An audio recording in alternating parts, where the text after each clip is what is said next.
This is the gas generator from Powerboss and Bridges in Stratton. 5,600 watts, 8,600 starting watts. So this is the generator. So it's basic. It's an engine right here and a motor to carburetor. Thing. So what you have is a 4 120, 1 220 in a circuit. So this is the gas. You bring it down. You turn the thing on, your power switch. This is so you can turn it on and off. And then this is your throttle. So you first thing you want to do is you do that, turn the fuel on, and then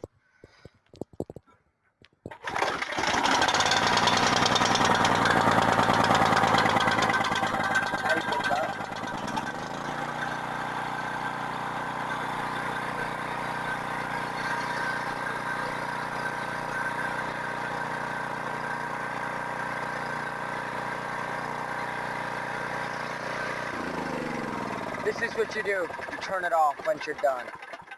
Then you flip this switch, that's the gas, bring it back to choke, then turn it off, and you're done.